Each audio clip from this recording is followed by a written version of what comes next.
Welcome to the Occult Rejects. This episode, I got a couple of us with me tonight, and we got ErosUp doing another presentation. So you already know what's up. There's going to be slides and tons of information, and it's going to be a banger. But before we introduce Eros, we're going to introduce Jules and the Headless Giant. My man Jules, what is going on, buddy? It's been good. It's good to see you. I had to wait all week again, but it's worth the wait. What's going on, man? Happy Friday, guys.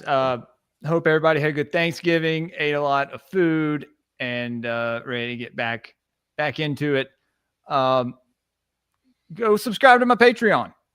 Yeah, go support me on Patreon. You get a sticker pack. I sent some out this week. It's good shit, man. And follow me on Twitter at greypilledpod. I'm very excited for this episode. And yeah, Nick, it's good seeing you guys. Thank you again for inviting me. Of course. No, I'm glad you Always. made it. Glad you made it. Ed, my man, the Headless Giant. What is going on, sir? How you doing? We're going to have a banger tonight. You can find me at the Headless Giant on Twitter and on Instagram and on YouTube as well. And we are going to get deep into this stuff. I can't wait. I'm just going to leave it at that. So let's go. Awesome. Thank you very much, sir. And yeah, so today we will be talking about the 12 labors of Hercules, and that is from Eros. Eros, please, for the people who don't know who you are yet, and they should, please let them know where they can find all your amazing work. You can find me on Twitter at ErosUp, Eros to Ethos, and you can find me on YouTube at ErosUp. Yeah, it's great to be here. Good to see you, Jules. Good to see you, Headless, and Nick. Hell yeah, thank you. And just let people know a little bit like what you kind of do on your channel too, in case it's the first time seeing it. Yeah, on my channel, I mainly go through studies of the Enneads. I've been doing a lot on the occult rejects, of course, and I plan on continuing with those studies, but also uploading some astrology-based things as well. Just going over like some of the outer transits, or who knows what else I might want to cover. I look forward to the astrology. There was a few times you opened your mouth up about astrology on the show and you were spitting fire. So I was like, oh, I'm looking forward to this. I was like, this girl's got some shit up in her head. So, Thanks. All right. Eros, the 12 labors of Hercules. I'm going to be totally honest with you. I have no idea what the fuck that is. So you're going to have to, I guess, take us with this one. Yeah. I mean, the 12 labors of Hercules is, well, I guess we'll just get into it. Sure. I don't know how many of the labors we'll be able to cover today, or anything like that, but okay. So Hercules, or Herakles, is the son of Zeus and Alcmena, which was just some mortal woman. And so when, they had a baby that really upset Hera, or Juno, Zeus once again being unfaithful to her. And so she kind of set out to kill or ruin Hercules. She's kind of the villain of this story, I guess. It's like, do you blame her? Probably, maybe she goes too far. So like the first example of her trying to sabotage Hercules is when he's an infant, she sends 2 serpents to kill him in his cradle. And Hercules strangles both of them. Now, Hercules actually had a twin. And at first they didn't really know which one was Zeus's son, because I guess Alcmena had a husband as well. And so it was like, okay, well, one of these is Zeus's and one of them isn't. Obviously, when this infant strangles 2 serpents, that indicates that it's Zeus's son for sure. And And that's a pretty pivotal moment because it kind of indicates like it's like a first indication of overcoming the restraints of fate, I guess. And so we will fast forward a bit. I don't know how important to this story some of Hercules' younger things are, like him killing his teacher and stuff like that. Like, Whoa. I want to yeah. hear about that, Eros. What's up? Why did he kill his feet? He was just kind of aggressive. Rebellious teen. He was a rebellious teen, yeah. Troubled youth. Yes. He was listening to that metal music. Well, Yeah, one of the things that always pops up is that he doesn't know his own strength, right? He's always sort of this character who, is super strong and has very little control. And in a lot of ways, the 12 labors really refines and shapes his character from being this, out of control youth into something even bigger and better. But I think there's something more about these gods and how they interact with him, and the whole point is, Hera is trying to humiliate Zeus, or trying to humiliate Hercules. By doing that, she's humiliating Zeus. She's getting back at him.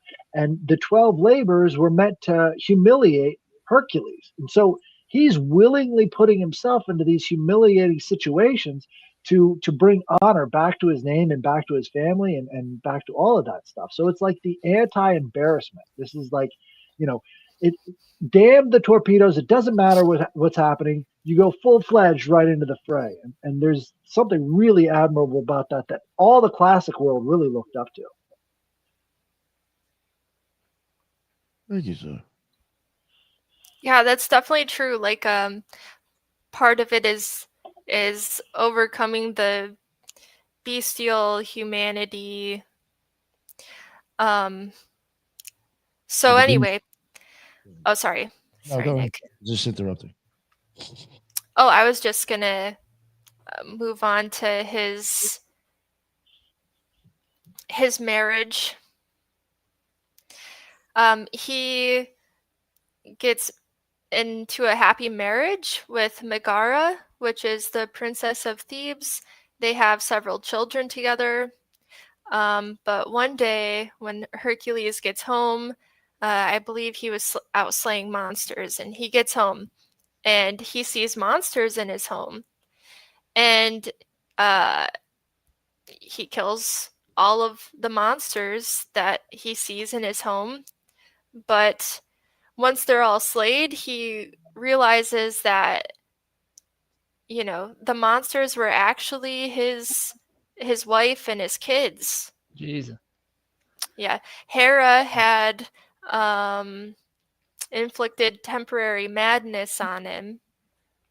So after this, he's overcome with grief and guilt, and he goes to the Oracle of Delphi to seek guidance. And I think that there's some, like maybe the Oracle, like Hera was close to her or something like that, I believe. But either way, what the Oracle tells him is that he needs to become a slave to his cousin, King Eurystheus, for 10 years. Eurystheus. That has to be it. Yes. And perform whatever labors he commands.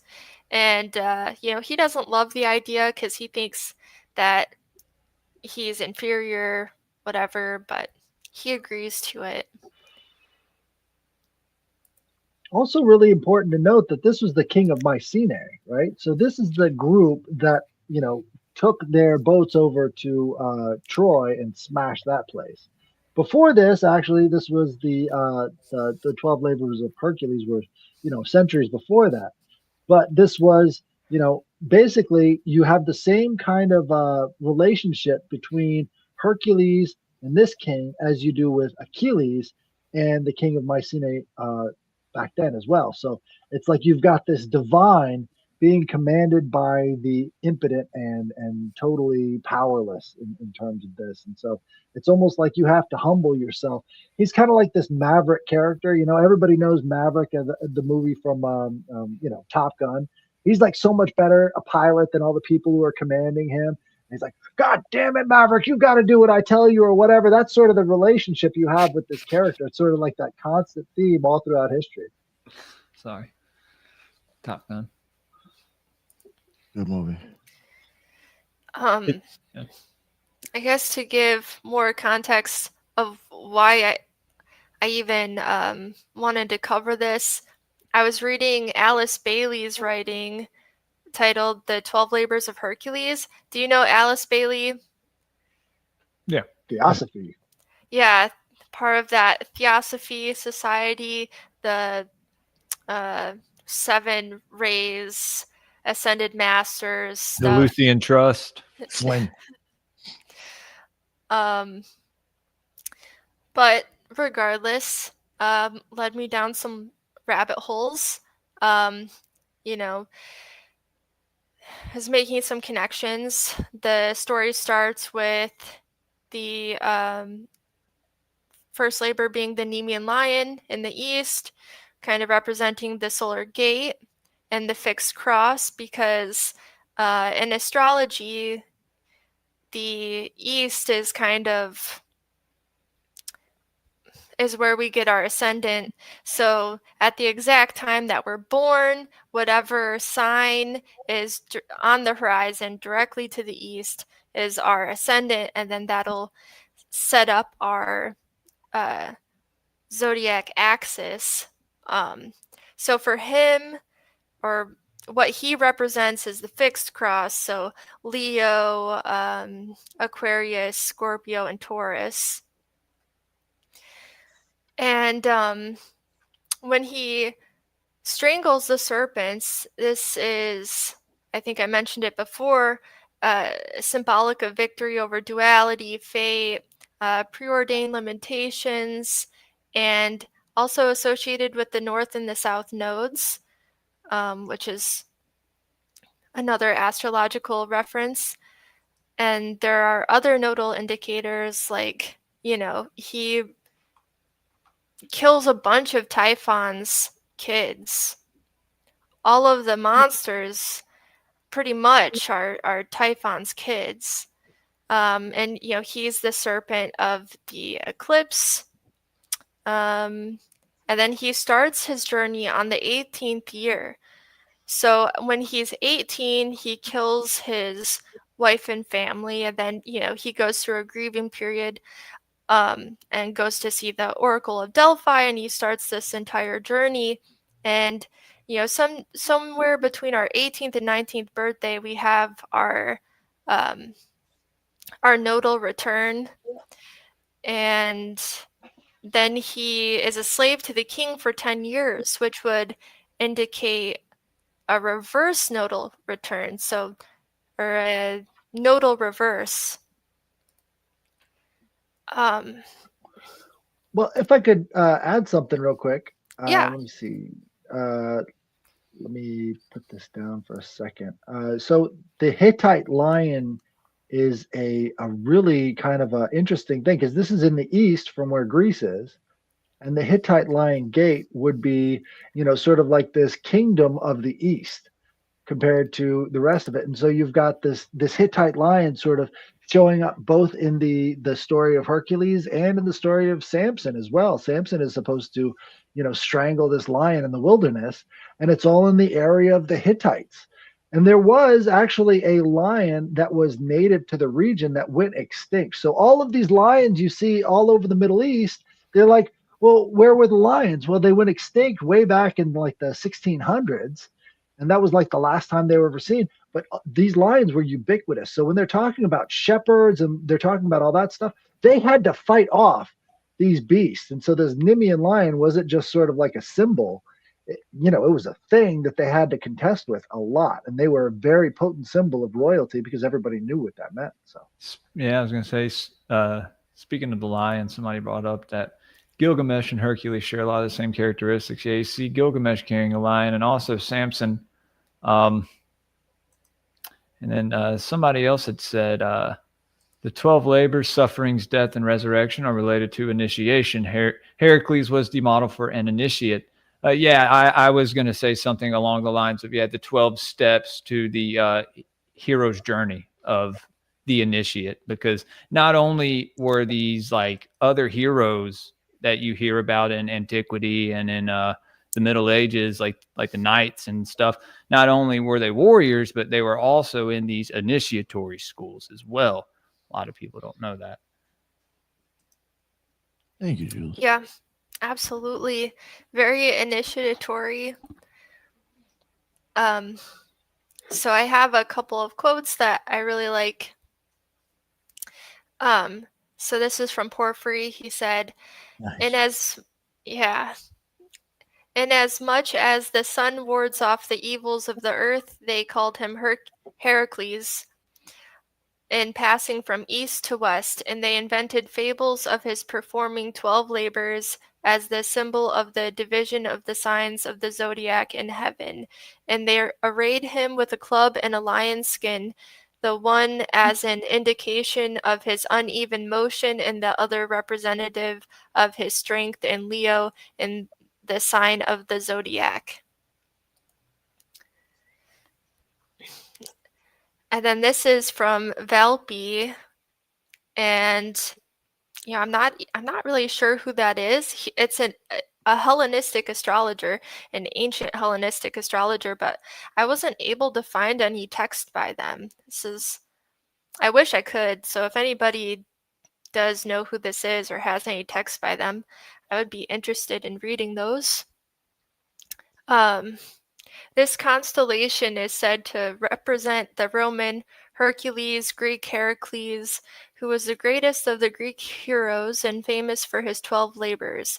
As an infant, Herakles strangled 2 serpents sent by Juno to kill him as he lay asleep in his cradle. It is suggested that the 2 serpents represent the lunar nodes. He died on a funeral pyre, became a god, and ascended to Mount Olympus to join the other gods. Nason is a Greek title for Hercules, with Roman writers translating it geniculator or geniculatus, these terms meaning the kneeling of man, engansi from engansi, on his knees. Okay, so I want to talk a little bit about the North and South Node and Typhon real quick. So would you see Typhon and Apophis as the same? Typhon and who? Apophis. Because they're both the reason why I'm asking is because in the LVX formula, they're both like put together, Apophis and Typhon. Just wondering, in your opinion. I'm not sure, but probably. Okay, no. In Greek cosmology, Typhon is the last and greatest monster produced by Gaia, a serpent, chthonic, eclipse-causing, storm-bringing force.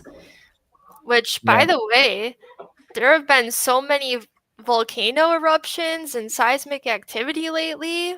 Like, oh my gosh, chaos is winning.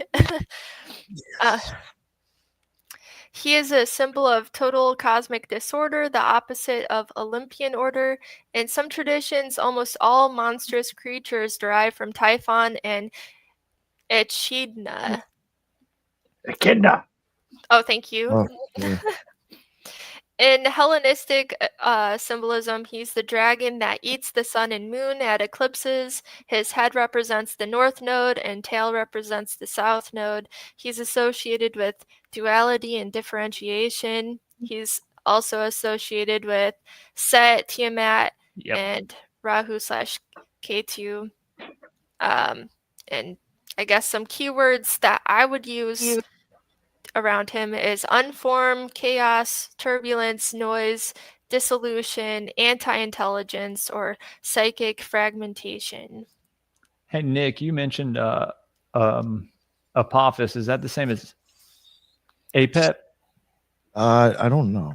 Yeah, I think that's related to Typhon. I'm pretty sure.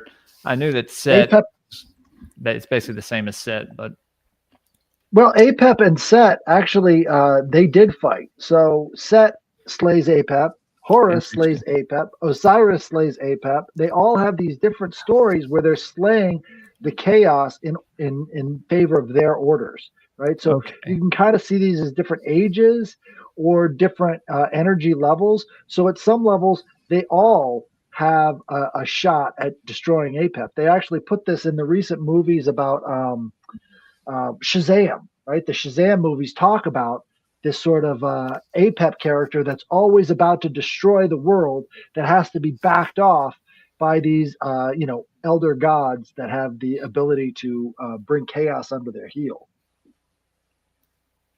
Nice. Oh, real quick too, fun fact. It's a fun fact. It's probably just a rumor, but rumor is that Crowley, when you do the LVX for me and you say Apophis and Typhon, you make a sign like that, and he gave supposedly Winston Churchill that sign to defeat the swastika. I don't know if that's true or not, but that's the rumor. His MI5 days.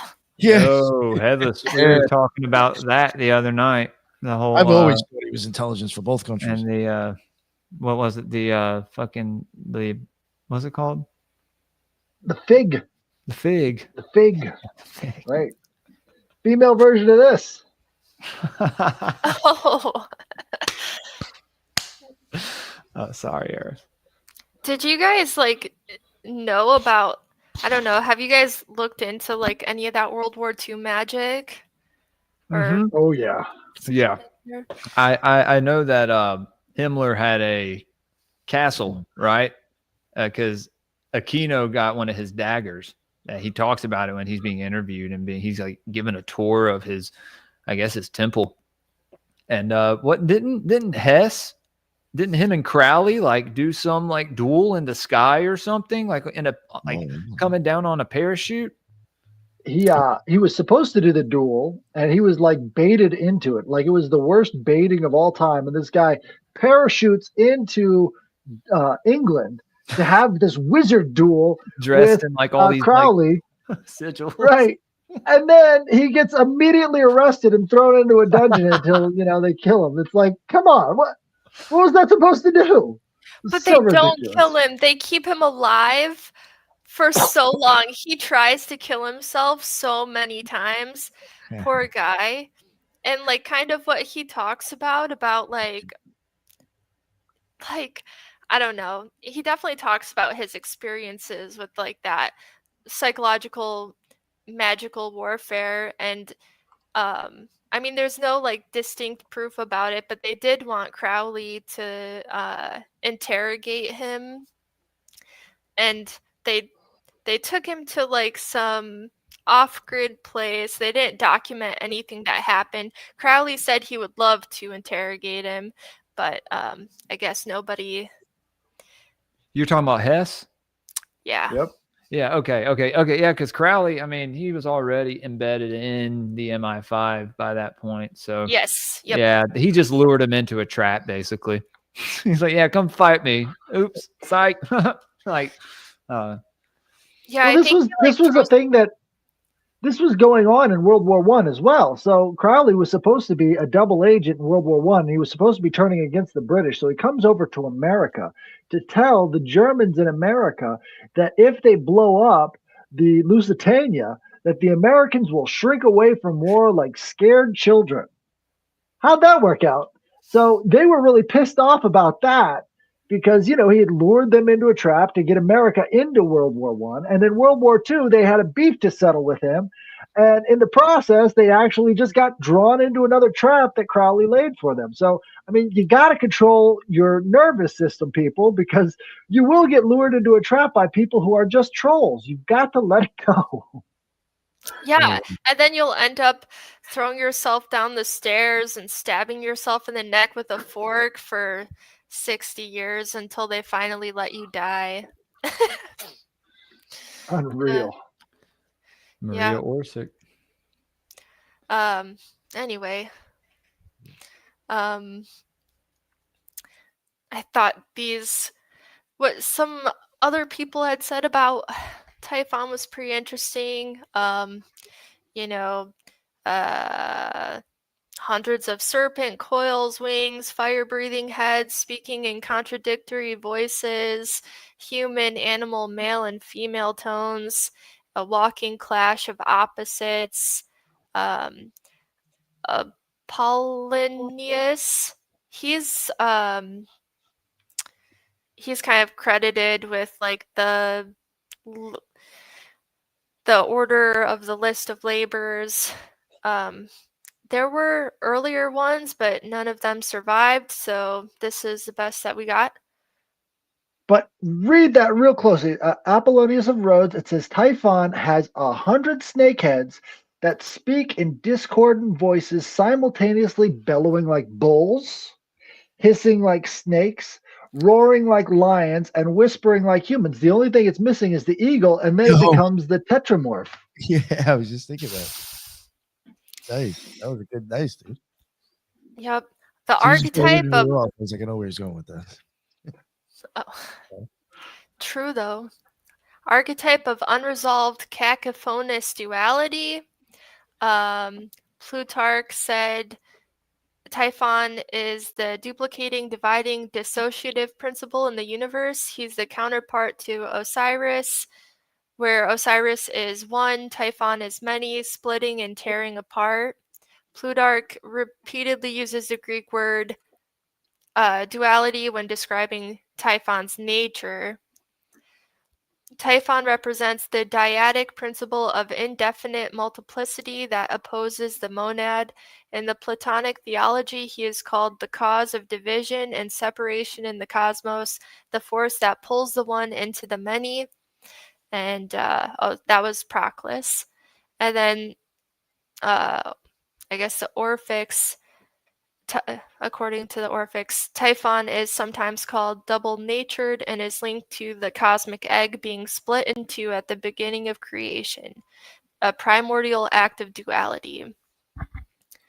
Something interesting about that is you've got the dual-heartedness, right? And what we see in the Hopi prophecies is that the dual-hearted will then be shuffled off of this planet away from us in the end of their planetary cosmology.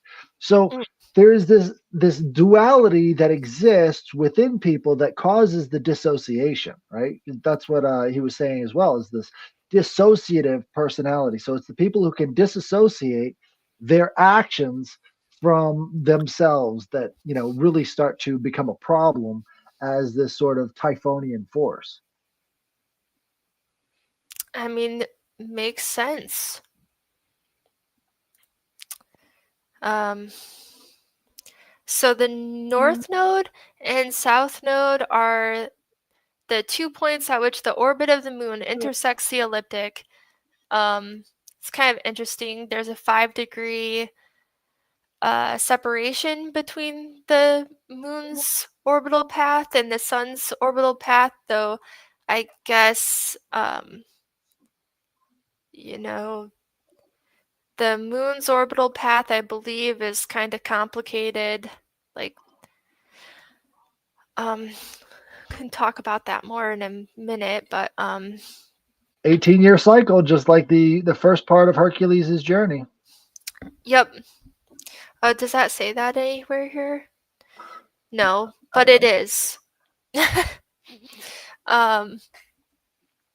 So the south node represents disillusion, memory, past karma.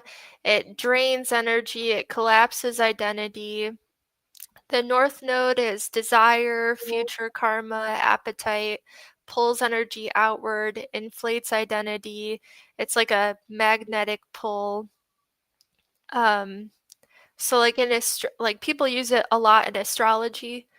Like some people think it's like your life path or something. But really it's a karmic axis, and it's something to balance. So eclipses always occur on the north and south axes. When the nodes return to their own, this is from Vedius Valens, which is an ancient Hellenistic astrologer.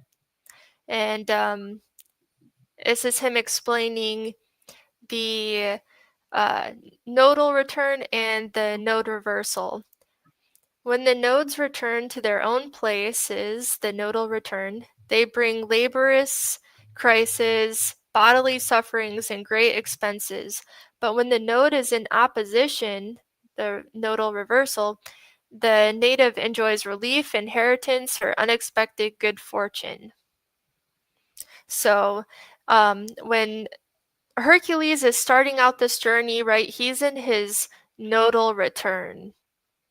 And then that 10 years later, when he finishes the 10th labor, it would be his node reversal. I spent way too much time on this slide, but the nodes belong to the moon.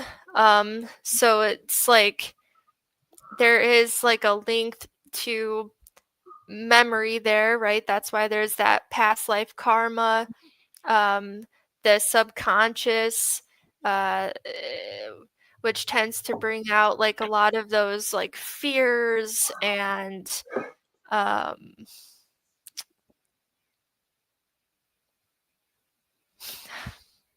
don't know how to describe that any better. But at those points, the north and south node, you get some chaotic behaviors and some differentiation, because the sun and the earth, like, I guess I'll just skip to the next slide really quick. The original three-body problem was the sun. Have you ever heard of this? Recently, I have, yes. Okay. My wife talks about this all the time. Yeah. So It makes prediction almost impossible. That's the summation, I guess. Yep. Yeah. And the sun and the earth, like when if they were just a duality, like things would line up perfectly. You would have nice, perfect math.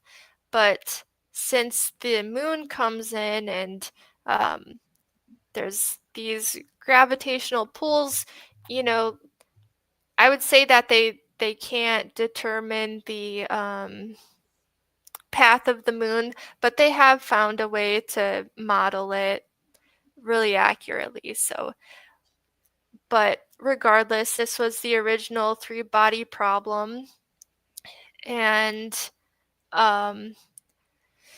yeah, because that moon is introducing this chaotic behavior and this differentiation. And so when the moon comes to the nodes, you'll see like tidal extremes, eclipses, magnetospheric differentiations. Nodal alignments can create points where multiple continuous fields diverge into sharply different states. Light divides into shadow bands. The umbra, penumbra, corona, sorry, I don't know, I'm not a scientist, tides into maxima and minima. So like spring tides versus neap extremes.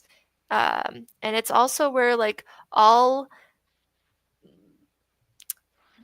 timekeeping meets. So that's where like all calendars kind of sync up. Well, also the optic nerves, right? So he was mentioning how you see the sigil of Satan, and if you're looking at the penumbra from the Earth right here, you kind of get that sigil of Satan going on in the shadows behind it. Yeah, exactly. It does. It's just like images coming into the eye. That image next to it is the Earth as photographed, or I don't know how they did this. This is plasma. So it's a look at plasma from the North Pole. And it's too bad I can't click that link, I guess, right here. But, they just did this in 2023. Like they have not explored at all, like how the moon affects like plasma. They have seen how it affects like elements and tides and Water. Yeah. all sorts of things. The body, the menstrual cycle, a lot of things. Sorry, I hope that's not awkward, but I've heard a lot of studies about it. Yeah. But so this is the best that we got. This is in 2023, and they're looking at different phases of the moon, or you know, places of the moon orbiting. It's kind of interesting. And then there's this spring tide versus the neap tides.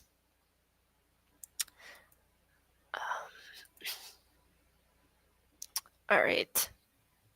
So I think, like you guys had already mentioned, this myth is really an initiatory allegory describing the soul's passage along the draconic axis, the line marked by the south and north lunar nodes, the movement of consciousness from the solar gate of Leo, the individualized egoic identity towards the celestial gate of Aquarius, the sphere of the supra-personal nous and cosmic service, overcoming duality and fate, coming into the higher mind, and taking control of your will. It's not an uncommon belief in esoteric literature or mystery schools that you would work your way back from the solar gate in reverse to the cosmic gate.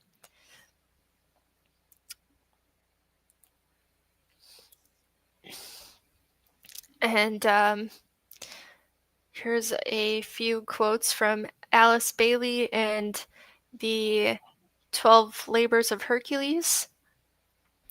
She said, "Competition and selfish objectives have to be completely changed and eliminated, and we shall find Hercules learning the lesson that to grasp anything for the separated self is no part of the mission of a son of God. He has to find himself as an individual, only to discover that individualism must be sacrificed intelligently to the good of the group." I don't know how I feel quite about that quote. Kind of communist, but the meaning is like the Leo to Aquarius.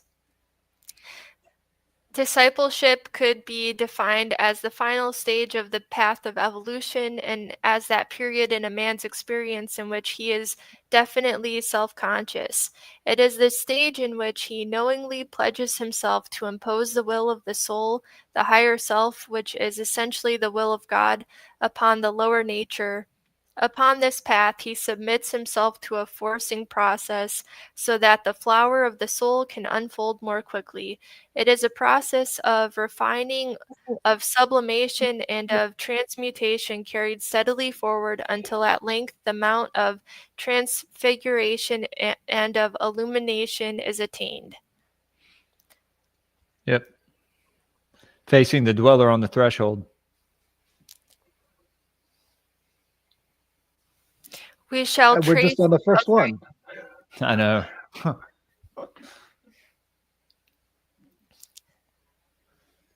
go We ahead, shall. Oh. Ellie. And then the last one, we shall trace the story of Hercules as he passed through the 12 signs of the zodiac. In each sign, he expressed its characteristics, and in each sign, he achieved some fresh knowledge of himself. And through that knowledge, he demonstrated the power of the sign and acquired the gifts which the sign conferred. In each of the signs, we shall find him surmounting his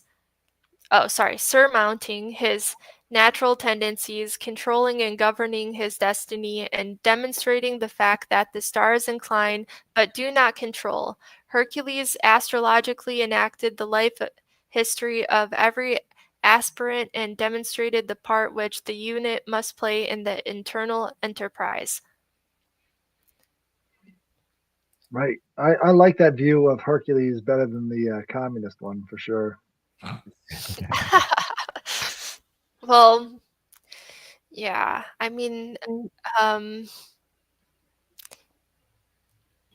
I don't know if I really see like the Aquarian principle as sacrificing yourself to the good of the group. I mean, certainly humanitarian, but I don't know. I still get what they're saying. Well, in essence, I think what he has to do is he has to sacrifice his own, um, um, basically his own mortification, right? So they're trying to humiliate him, and he has to rise above that humiliation to know himself better, right? So that humiliation is sort of there to try and keep him from knowing himself and actually knowing what he's capable of. And then him rising above that and flowering out of it would be more akin to the hero's journey as opposed to self-sacrificing. Maybe it's sacrificing the egoic limitations of oneself, which is not exactly sacrificing oneself, but you know what I mean. Well, yeah, it's exactly what you just said. The ego, being a part of more of the lower nature, right? Stuff that holds you down, ties you to this material realm.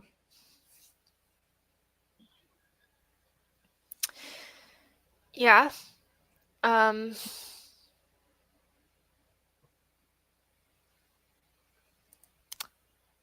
You said it really well, I think. That's what I was thinking too. It could be like giving up. Yeah, exactly what Jules said. Let's screenshot this, Eros.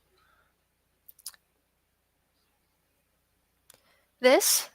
Yeah, no, that's great. I love the little graph that you put together. Like, it's very organized and very practical for learning. So, Oh, thank you. Yeah. Well, I wanted to hopefully map the labors to the zodiac signs from Leo in reverse order to Virgo, because there's a lot of emphasis on this, like reversal, like from the solar gate to the celestial gate, from Leo to Aquarius, and there's that idea. I think I already said it. Yeah, like you come out of the celestial gate to the solar gate, and so obviously you would have to return through that path. But so the way that our earliest, I guess,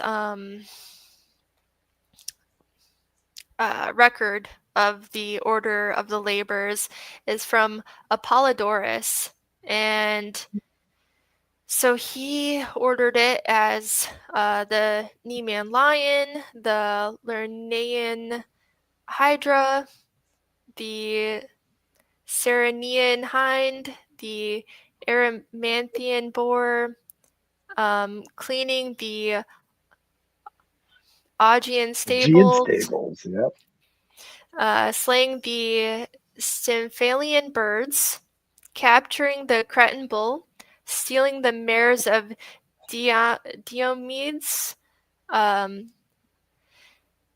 obtaining the belt of Hippolyta, obtaining the cattle of the three-bodied giant Geryon, stealing 3 of the golden apples of the Hesperides, and capturing and bringing back Cerberus. And there was a historian, I don't remember where he was from, but this Diodorus Siculus was a historian that came after Apollodorus, and he switched around some of the labors. So it was mostly the same, but he swapped the 3rd and the 4th, and the 5th and the 6th, and the 11th and the 12th labors. And then we have like one of the only writings that I could find of the mapping of the labors to the zodiac signs. And so Alice Bailey mapped Aries to the mares of Diomedes. I'm sorry, I botched that so bad.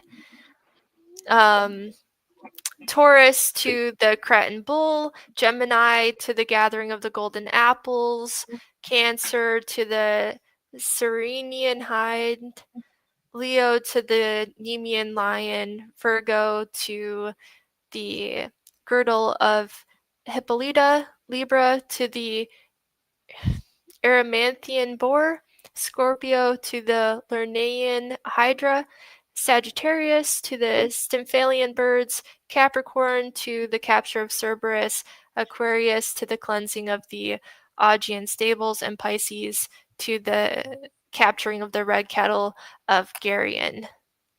And I feel like some of these make sense, but in my opinion, some of them just don't. You know.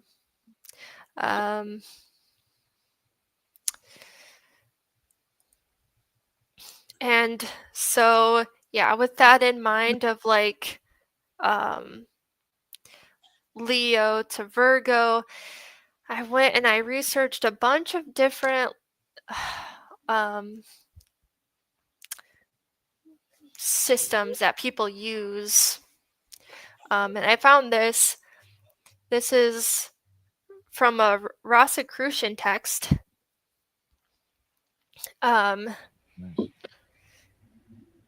And so you have like, it's kind of similar, where if only like this Leo was 1 and Aries was 5.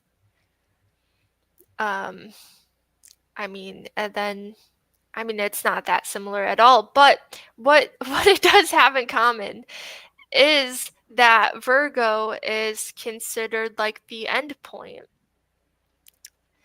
And I think that this like Virgo and Leo relationship shows up a lot in different schools of thought. And here you have The Scarlet Whore riding the beast, right? That's the strength card in Crowley's tarot, right? So, the beast being ridden by the Virgin is sort of like a constant within the all of the tarot cards. So that's it's right there in front of you. Yeah, and here you have Virgo as the ineffable name, Voldemort, obviously. But yeah, it was pretty interesting.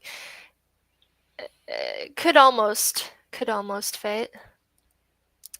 And then here is the Sphinx zodiac.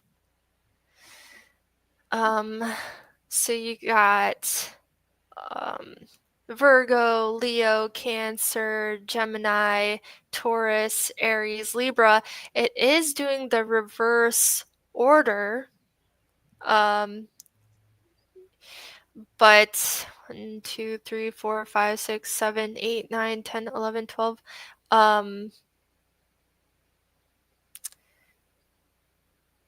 Yeah, I thought there was something weird about it, but now that I'm looking at it again, there's nothing weird about it. Yeah, this is like the exact kind of order that I would think of for this myth.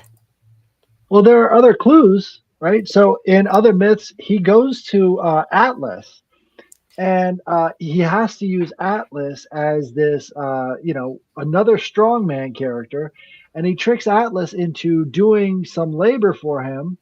And then when Atlas comes back, he tricks Atlas into holding up the sky again because Atlas doesn't want to hold up the sky. So during the time that Hercules is holding up the sky, he's contemplating how he's going to get out of this situation because Atlas doesn't want to be the one to hold up the heavens, right? He doesn't want to hold up the zodiac. He doesn't want to hold up the memory anymore.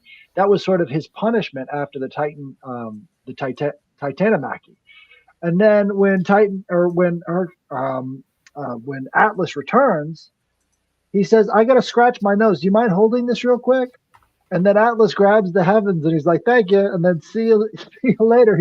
He pieces out. So he is holding up the sky in one of these labors, and it's very, very clearly linked to these heavenly bodies.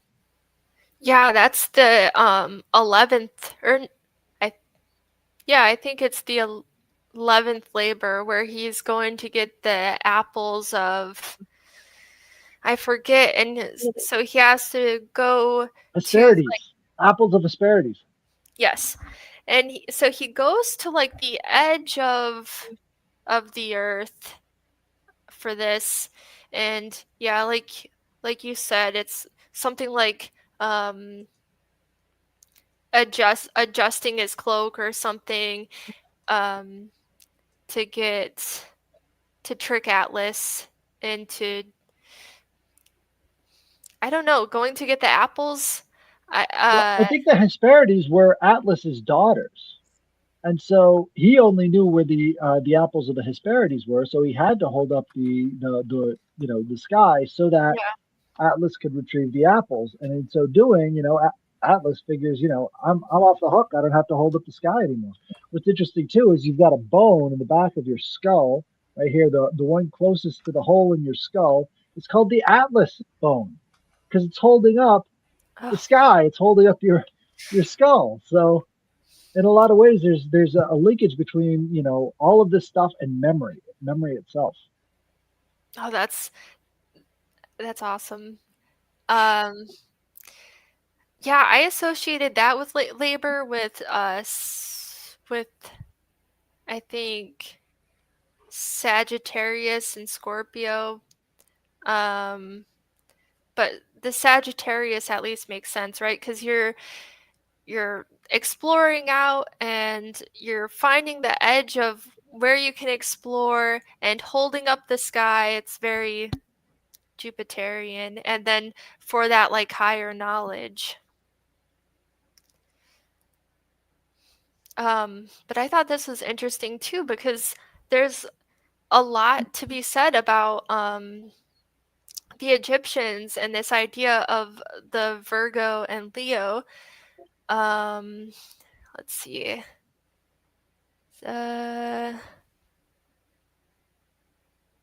In antiquity, the sun, stars, and constellations were central to marking the annual cycle.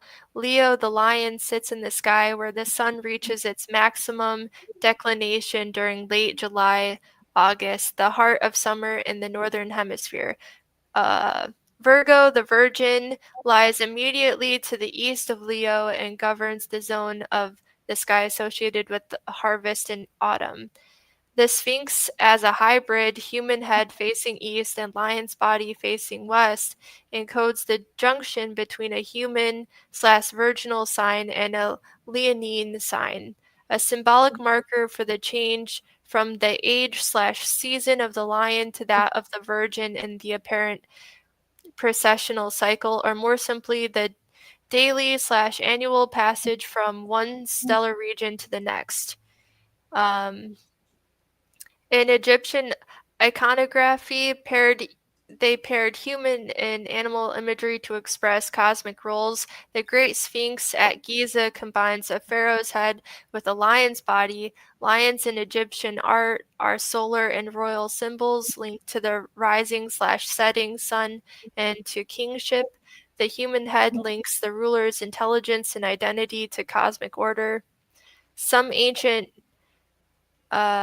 myths depict the guardian or gatekeeper at the horizon who faces the rising or setting sun, echoing the Sphinx dual orientation. In these myths, the guardian marks the passage between two cosmic domains, comparable to Leo to Virgo transitions among zodiacal seasonal imagery. And in Hellenistic astrology, the constellation Virgo is associated with fertility. Oh, I don't know if that's important. Yeah,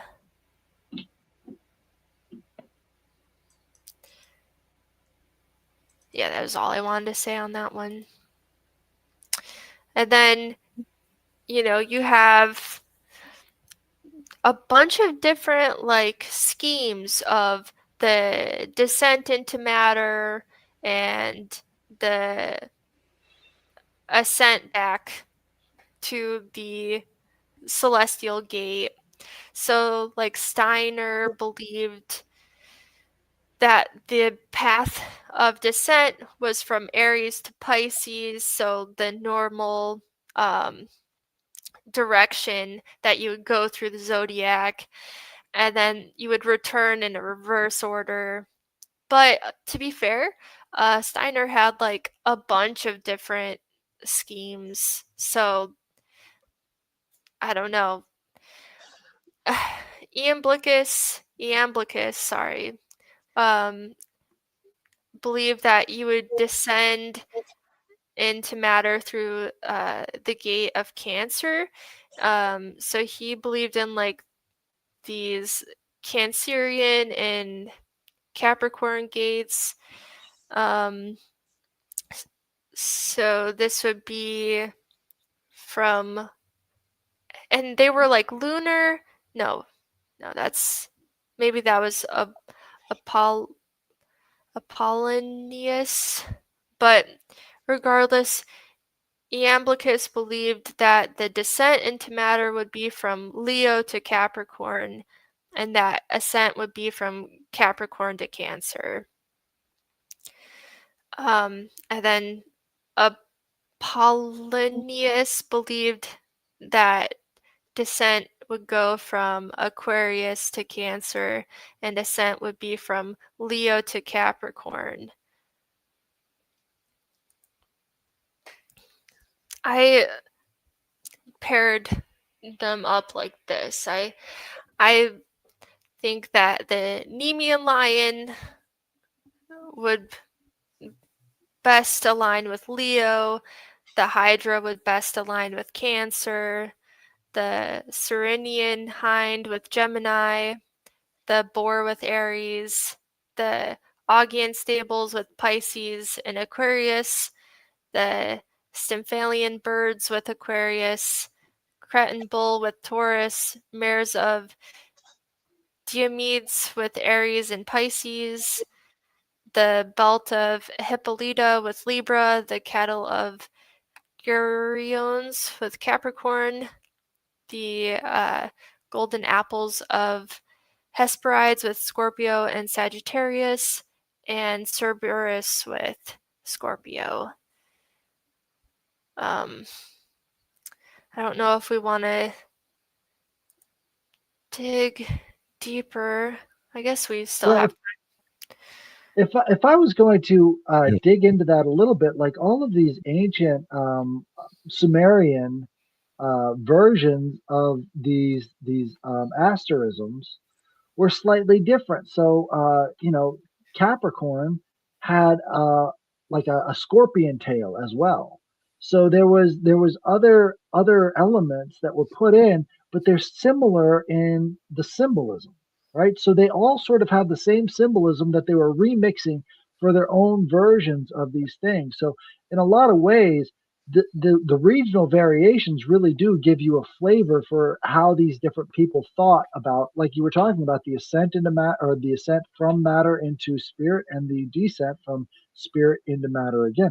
These are sort of cultural values that they're injecting here. So a lot of this stuff, because especially the story of Hercules, because these were all the places that the Greeks had basically conquered, right? So this was their tale of expansion.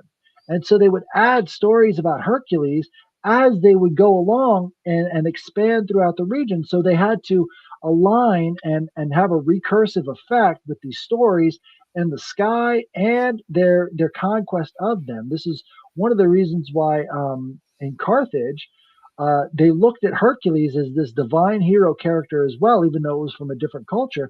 And when the Carthaginians came over the Alps, what's his name?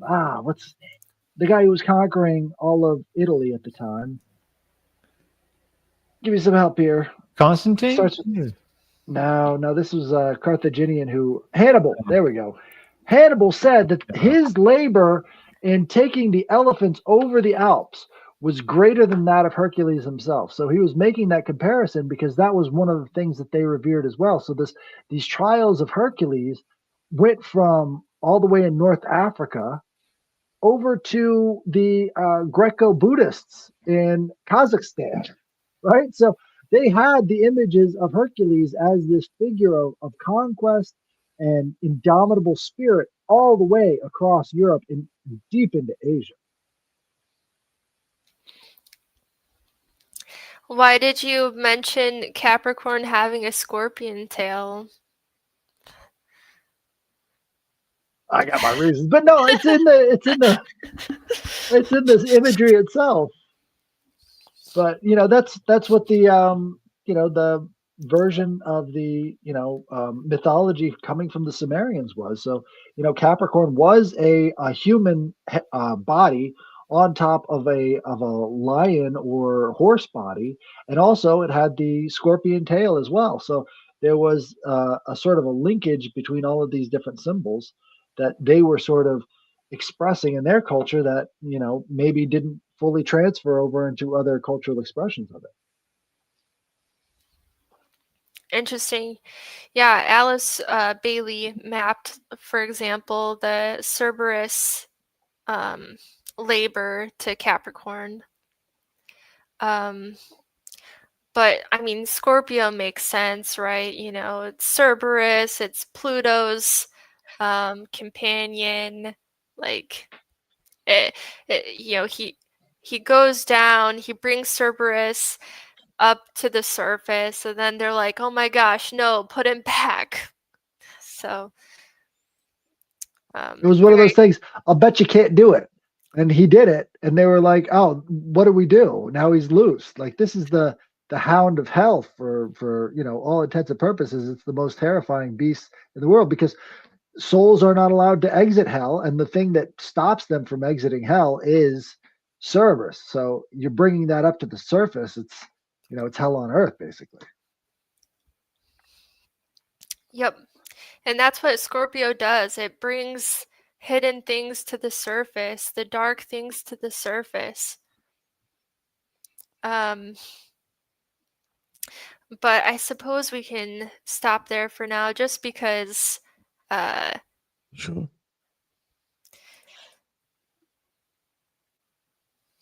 What's the next part going into? just like these justifications for why I map things to the things that I did.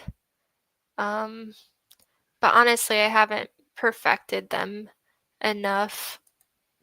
I want to add a lot more detail to it. Oh, there you go. I have time to do that. Is there anything else that Eros, besides like anything that you wanted to say that was in there that maybe you didn't mention before?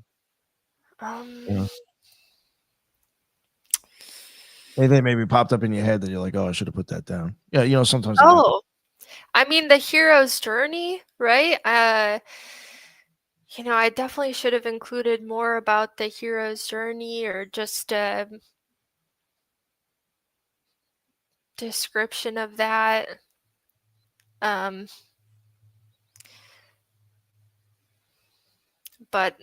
it's not something that I would be able to explain off the cuff anyway. Right. Well, there's many type of a hero's journey, right? It's like the quest for immortality, or the quest to find your highest consciousness. You could say it's all one and the same, but I think you can differentiate a little between some of these figures that are talked about in these similar stories. Yeah, in astrology, people map their hero's journey to their Mars. It's fun if anybody is interested in looking into whether that resonates with them. Well, Do there you is a do that? crossover between. Sorry. Go ahead, Jules. I was asking Eros if she reads astrology. Oh yeah, I do. Yeah. Okay. Yeah, May shoot you a message or something. Oh, okay. Yeah, I really like working with like synastry and transits, or just even aligning yourself to like your daemon, or I don't know, finding meaning or whatever. No, it's something that I'd like. I don't know. I'm sure we could have you on to talk about it sometime as well. I'm sure you've been on here to talk about astrology. I don't know, has she, Nick? Actually, no. She Really? hasn't. Okay. Oh, yeah, that would be new for you. Yeah, no, that'd be cool. I'd like to hear about it. So. Yeah, absolutely. I'd be happy to do that. There's a lot to talk about with astrology. Yeah, I've never had anyone on to really talk about it. So Yeah. I know Nick has had people on to talk about like Mayan astrology and then like all this other type of astrology, but I get much information out of it too. Yeah, I focus on Hellenistic astrology. Cool. I think that Monday might talk about. Oh well. Yeah. Anyway, Monday I might talk about the lot of spirit a little bit, and connecting to your daemon.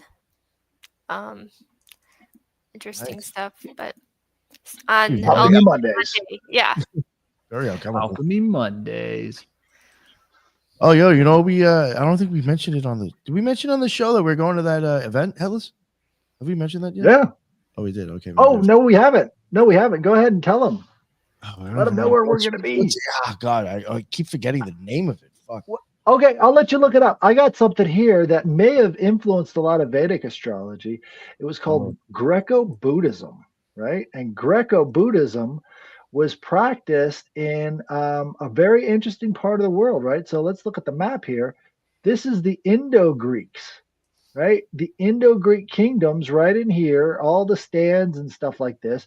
They had the Mauryan Empire, right? This was in the 4th century BC, right? So all of this stuff, they think that the early Buddhist statues actually came from the Greeks during the time of, I can pull that up a little bit.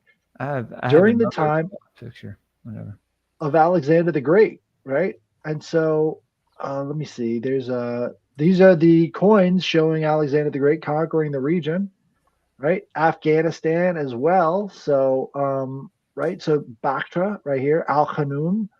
All of this stuff in here was kind of heavily influenced by this Greek sort of push into the region through Alexander the Great.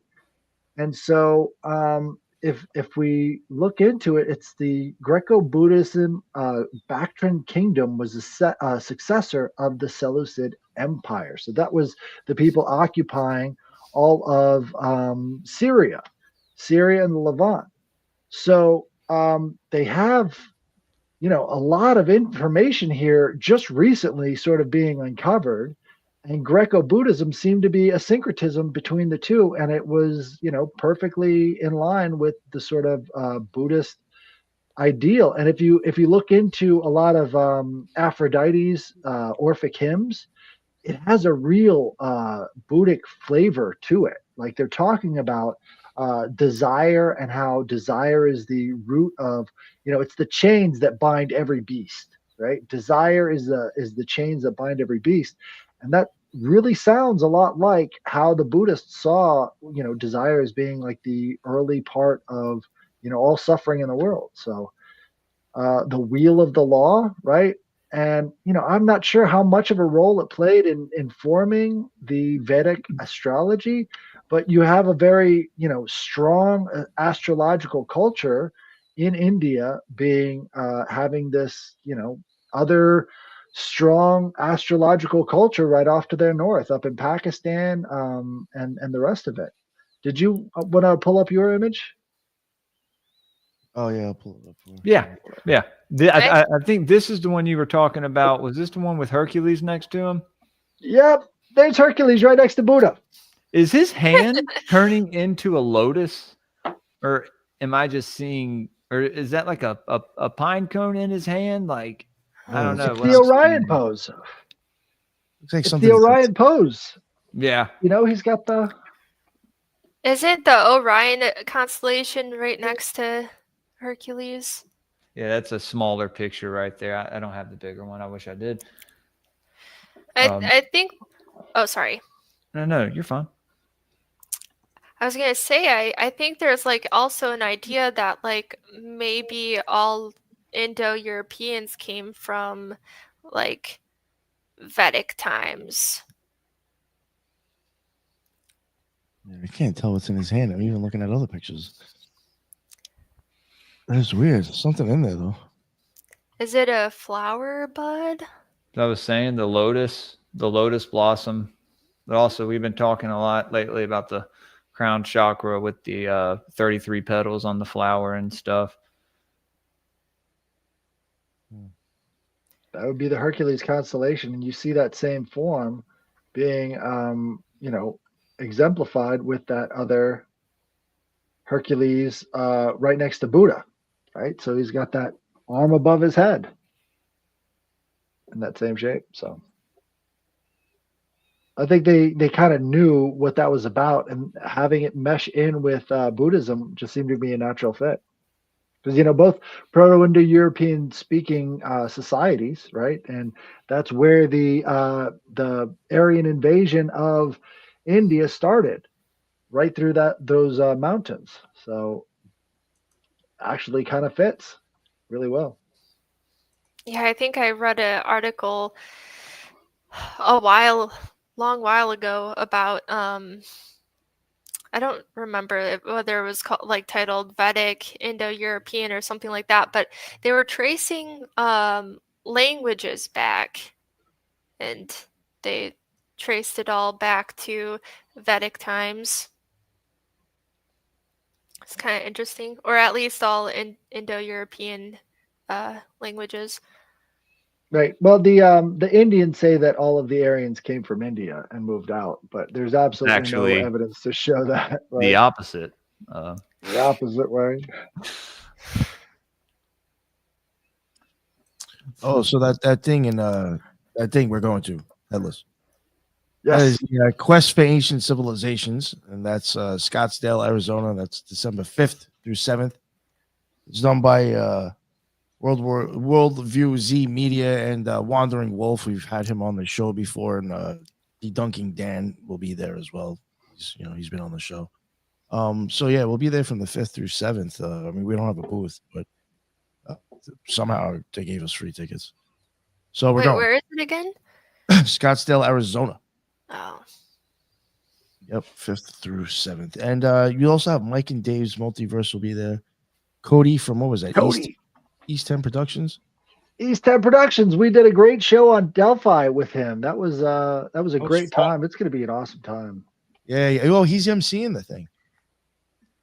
I had no idea. When I told him I was going, he's like, "Oh, I'll definitely be able to say hi and what's up." He's like, "Well, I'll probably be busy," and he was explaining like the emceeing and a bunch of other stuff he's involved in. was like, oh shit, okay. Very cool. Yeah. But yeah, it should be interesting. Dave from Mike and Dave's was telling me he thinks it might be better than the Cosmic Summit, so we'll see. But it should be fun. Should be fun. If you guys are around, let us know. Even tell you the truth, even if you're in like that area, I don't know if you want to hang out after the fact. I mean, I guess we'll be around after the show. So let me know. I was in Medicine Park on Tuesday, and one of my followers on Twitter just started posting pictures of it because he's right down the street from where we're at. So I know there's people out in Scottsdale, so hit us up. That is bugged out. Medicine Park, Oklahoma. Who would have thought? Oh, and real quick, I should have mentioned that I don't even know who some of these people are, but you got AJ Gentile speaking, Gary Buechler, Jimmy Corsetti, David Hatcher, Childress, Hugh Newman. I know who he is. He was at Cosmic Summit. William Henry, Michael Button, Dan Richards, JJ Ainsworth, Will Brown, Michael Collins, who's Wandering Wolf. He's been on the show before. And Oana, I don't even know how to say this name. Forget it. Sorry. Yeah. Some other name I can't pronounce. So check it out. All right. Was there anything else that you guys want? Well, hey, if y'all have 5 minutes, I found, do y'all remember when I told you, I think it was a couple years ago, I went to VMI and I saw a bunch of cool statues and stuff. I found those pictures. They synced up. My other laptop synced up to this laptop. So I got all my old stuff from the earlier Greypilled episodes. I'm kind of stoked about it. But here, I've got some pictures that I'm going to share with you. Just 5 or 6 pictures. Headless will enjoy these. Let's see. Here's this one right here. I think that is Cupid and Eros, right? Or is that like Apollo Helios. on the Apollo? chariot? Helios. Helios is in the chariot. Apollo doesn't really have a chariot. Okay. So that, because look, he has Helios. wings too. I'm pretty sure, or a cape maybe. Maybe he's depicted. Just beautiful art, man. Yeah, it's sick. Or no, I think it was saying, was that Cupid and Psyche? Right there? Yeah. Up top? Cupid and Psyche. Yeah, that makes okay. sense. Okay. Yeah. That's what it was saying on things. So here, there's that. Then there's a couple that y'all are gonna actually really like. Here, let's I need to do PowerPoints. That'd be a lot cooler. There's this one I was telling you about, Headless, right here. This is our girl. And look, she has the Phrygian cap on, dude. Why does she have a Phrygian cap on? I don't know, but I'm loving it. I'm gonna have to get me one. And she's got the Medusa head on her breastplate, which is common to Athena as well. That's a thing. Yeah. I was gonna say. But Athena usually has a helmet, a Greek helmet, not the Phrygian cap. Yo, that was the symbol that I interesting. used yesterday without you, Headless. I think that's pretty cool. I got some more. I gotta pull them up one by one. Does she have ivy at her feet? Is that weird? Well, she looked like she was sitting on a cannon.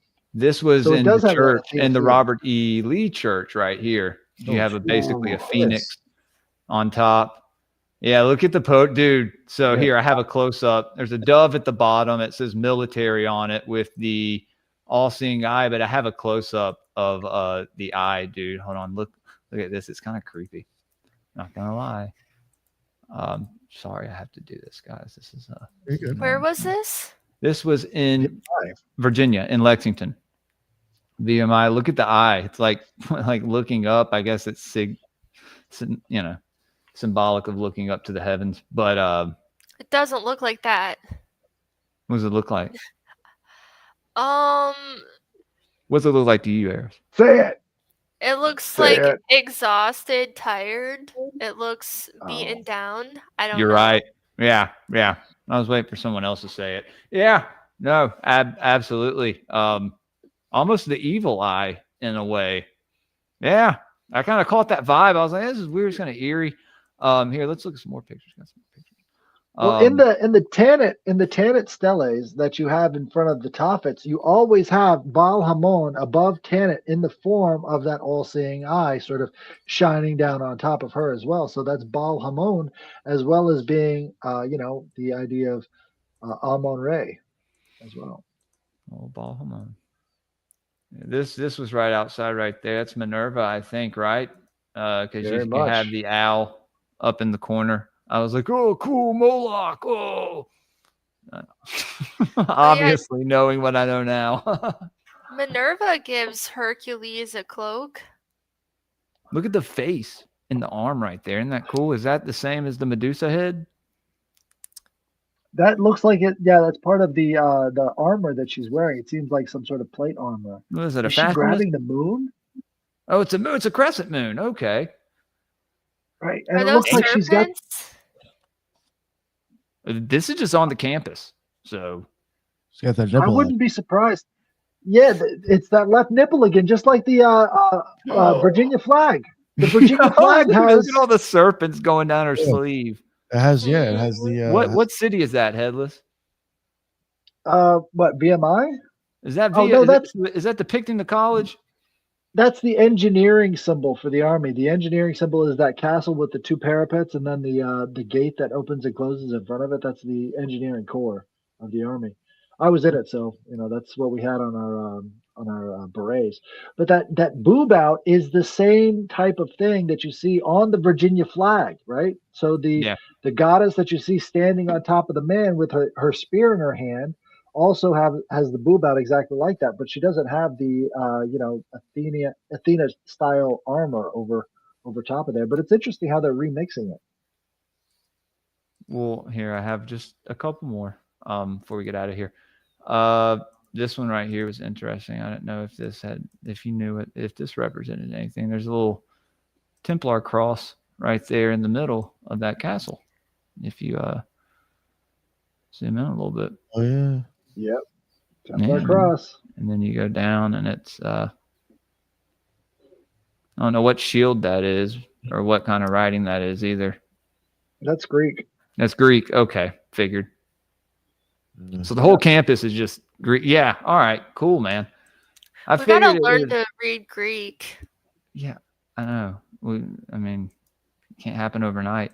Anyway, one more picture. Thought this was interesting. Headless, you might. What's that right there, dude?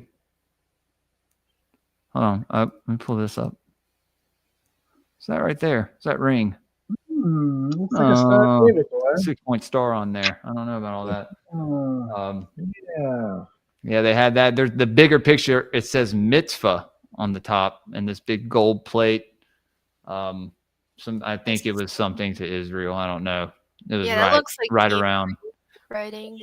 Yeah, it was right around when I started to get woke to the whole JQ thing. But anyway, thought this was. I saw these pictures and I remember I was talking to y'all a few weeks ago about it. So next time I'm going to the Rosicrucian Lodge. Well, it's not. There's Rosicrucians there, I guess, but it's the first lodge, the Glasgow Lodge, I think. First lodge in Virginia. I don't know. Interesting.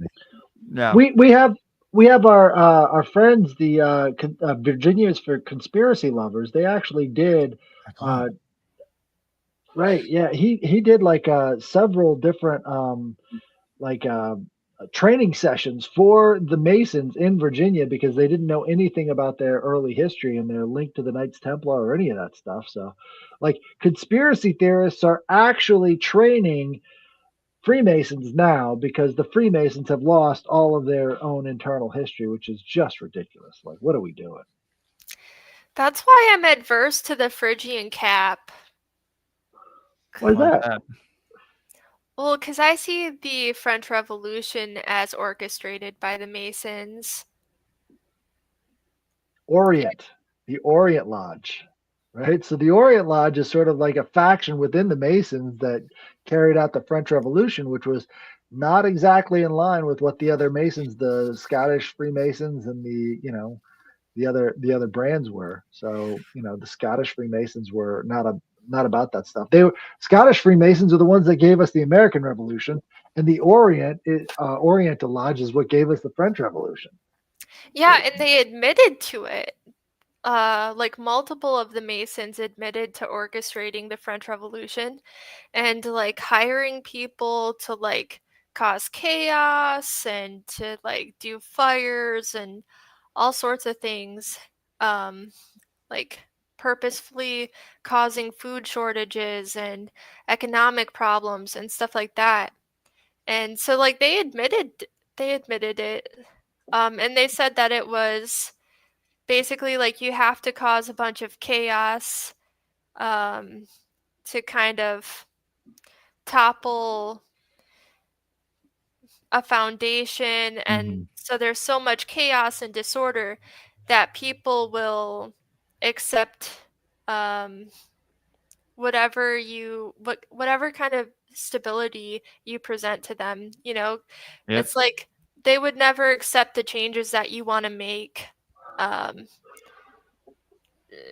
in their cushy lives. It's like you have to destroy that. Right. And what was the primary method? What was the primary method of spreading that chaos? It was these silly little cartoons that they had in the form of these pamphlets that made fun of the queen and the king and all the rest of the stuff until people had lost all sense of decency, right? So they were bawdy little comic strips that they were passing out among people. And it was just like, yeah, look, they're so indecent or whatever, but they were just comic strips, right? I mean, it's the same thing as like World War I and the, babies on bayonets. It's just equally as ridiculous. And all they were doing was trying to whip up a frenzy and get the people to riot. It's the order out of chaos. It's kind of what they've been doing for 1,000 years, but they do it, in many ways, as we're seeing right now from all angles, especially in the political field. It's kind of insane. It's kind of hilarious though. If you don't align with any of them, you just look back and just kind of laugh. Unfortunately, it affects everybody though. So I think it's funny because it's like they're poking at us, like they're trying so hard to get people to revolt, but people are so like lazy and like honestly in positions where it's not like most people could revolt even if they wanted to. It's like, I don't know, but it's kind of funny. And I know the Armenian Revolution also, like the Masons orchestrated that, and that was kind of disturbing. They just crucified a bunch of people. And in contrast, we have the Roman fart riot. Were they? So this is what happened if you tried to start riots in ancient Rome. So the term fart riot refers to a historical incident in 75 AD where a Roman soldier's public fart and disrespectful gesture in Jerusalem during the Passover festival incited a riot that resulted in approximately 10,000 deaths. According to the historian Josephus, the soldier pulled back his garment and cowered down in an incident manner and turned his breech to the Jews and spake such words as you might expect upon such a posture. Wow. oh man, Based. one fart, One fart to rule them all. 10,000 deaths. That's crazy. Who were the deaths? That was definitely. Who do you think? Who had the spears? Fuck. Oh man, Oh. good times. Yeah, it was interesting times. Good times. Is there anything else you guys wanted to add or talk about? Everybody watch my show in the morning. Yeah, that's right. Yeah, go check that out. Tomcat from Strange Brew is going to be coming on at 10 o'clock. Don't know why he chooses to do it so early, but that's okay. Canadians, what can I say? And so we're moving Esoteric Book Review to Sunday morning. Occult symbolism of birds and fish, I think. Maybe I'm pretty sure it's Sunday morning. And then Veritas Road is coming on Sunday night, I think. I had a whole lot of people book with me this month and this next month, guys. So got a lot of Greypilled shows. Got a lot of there was a time where I wasn't really doing that many of them, but I just didn't really have, I didn't have a way for people to book with me, so unorganized. But anyway, are we doing plugs? Do I just need a plug? Oh, Yeah, well, yeah, first, go for it. what's your show tomorrow? What's it about? What? Strange Brew with, are you talking about with Tomcat? The one at 10 a.m. The one at 10 a.m.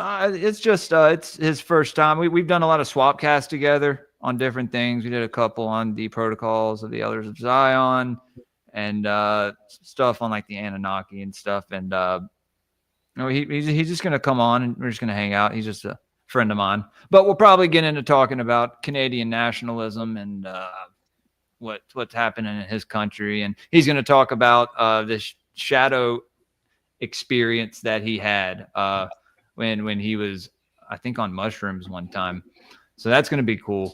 Those are always fun stories to hear about. But yeah, it's his first time coming on my show as like a guest. So it's kind of like, long overdue.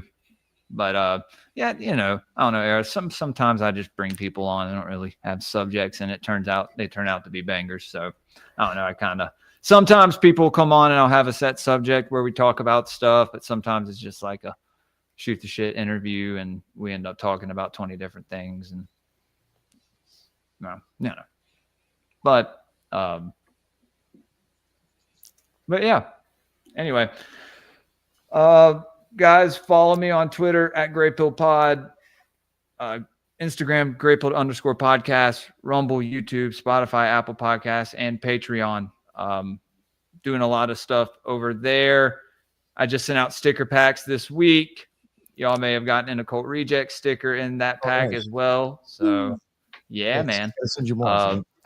Dude, I'm gonna try and print some more of mine. I may try and print some of ours as well. So you're talking about that rose design. I told you should put on a shirt. That'd be cool on a sticker too. Yeah, that would look. Yeah, that would look good. Yeah, definitely.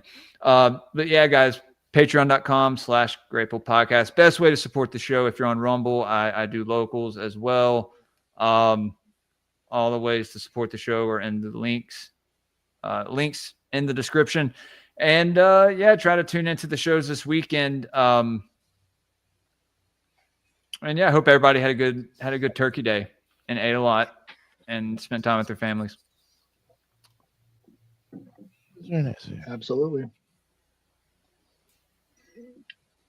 And if you want to find me, I'm on Twitter and I'm on YouTube and I'm on Instagram as well. So you can check me out there. And we're going to be posting, a lot of interviews and stuff from this summit out there in Scottsdale. Last time I was in Arizona, the Wolf Bitches as well. So last time I was in Arizona, I went to go see the Hopi out in Old Arrivie, the oldest continuously lived in town in the United States. This time, I'm going back to talk about it. So it's going to be fun.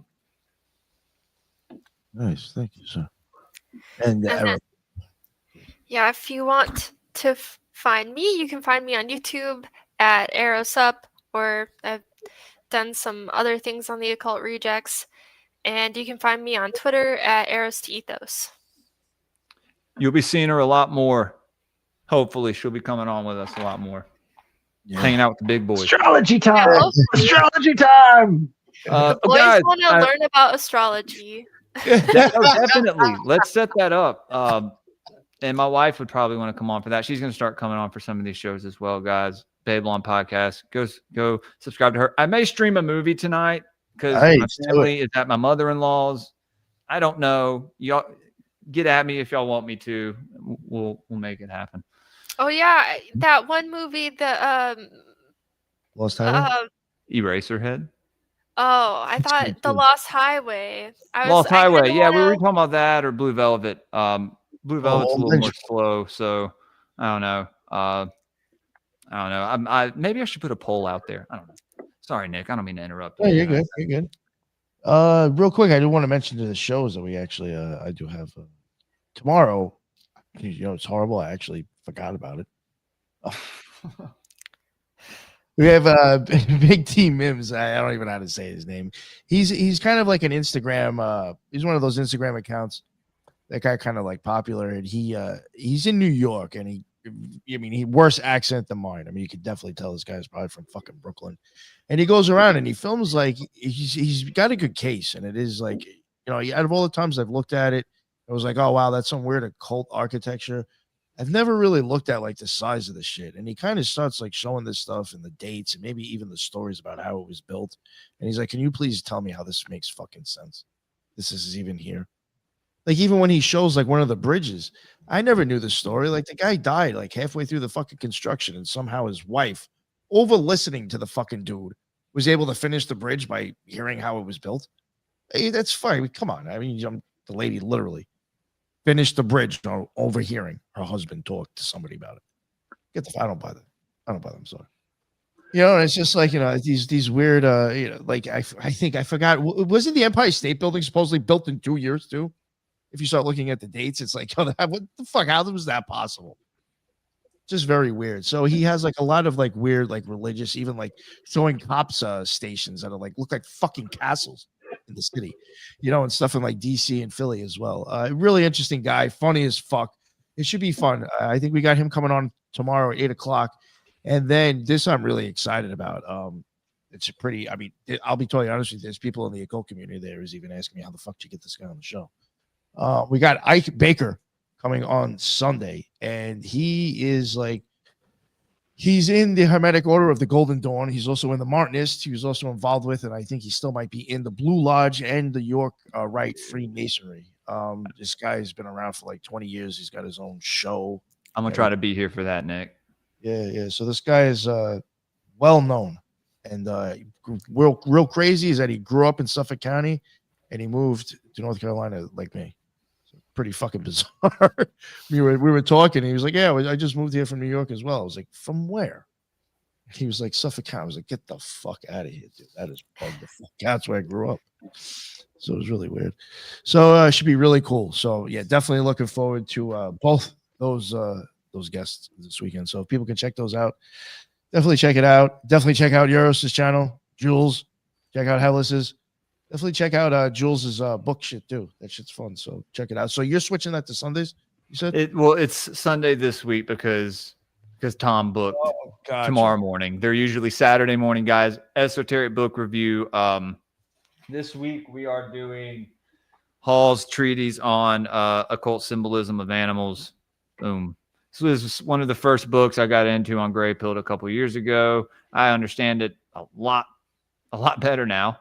So it's gonna be fun. A lot of stuff for you, Headless. I think in here. A lot of Pliny and a lot of quotes from a lot of Greek philosophers and stuff. Well, so I just got the book Water Wizard by Victor Schauberger, and he talks all about fish and how they have certain vortexes that go on the outside of their body that allow them to propel through water. So that would be a nice water crossover. portals, man. That's how Damien Eccles says you communicate with Archangel Gabriel is through water. So take his word for it, I guess. But he has that weird book on Enochian magic. I may have looked through it at Barnes and Noble. Anyway, didn't mean to derail. Check it out. And yeah, I guess that's the end of this one. Thank you, everybody in the chat. That's what's up. I've been seeing some newer names that have been coming quite often. I really appreciate that. Notice a lot more people that are actually into the occult and I think actually practice it. I do appreciate that. And I appreciate any comments you can help leave to help maybe educate or just give your theory on things as well. I always appreciate people adding. That's why we go live as well. And again, appreciate everybody coming by. And that's the end of this one. And until the next one, everybody be well. Later.